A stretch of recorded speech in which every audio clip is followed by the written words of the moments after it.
Alors, à présent que nous avons fini ici avec l'édition, il ne nous reste plus qu'à finir le complet avec la suppression d'un poste. Donc, la suppression d'un poste, c'est à peu près la même chose que l'édition. On va déplacer cette route uniquement que on va la mettre dans la section middleware.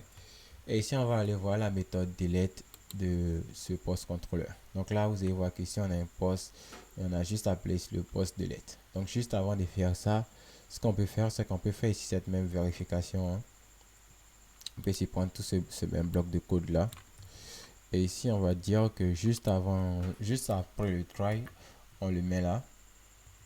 Et lorsque les données sont identiques, on appellera ici le post delete. Et dans le cas contraire, on dira vous n'êtes pas l'auteur de ce post. Donc, rien qu'en faisant ça, on aura ici un code qui sera fonctionnel pour nous assurer que celui qui essaie de supprimer le post est celui qui l'a créé.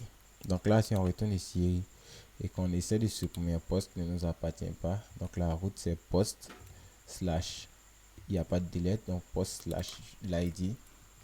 Et si je prends l'id 1 qui ne m'appartient pas, et si je peux venir personnaliser le message, vous n'êtes pas l'auteur de ce post, suppression non autorisée ou suppression non autorisée,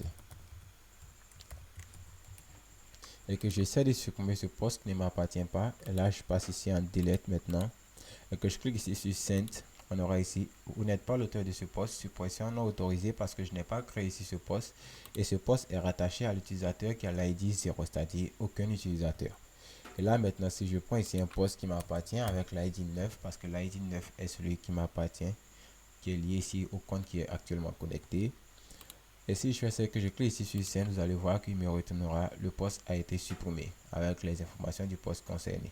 Et si je réussis encore, puisque le post n'a pas été trouvé, il me ramènera ici un 404 not found. Et là, vous pourrez mettre encore une vérification extra au niveau du backend pour retenir à l'utilisateur un message du post non reconnu ou non trouvé. Donc là, si j'essaie encore avec mon dernier post que j'ai créé, qui est le post 10, et que j'essaie de le supprimer encore, il me dira que le post a été supprimé.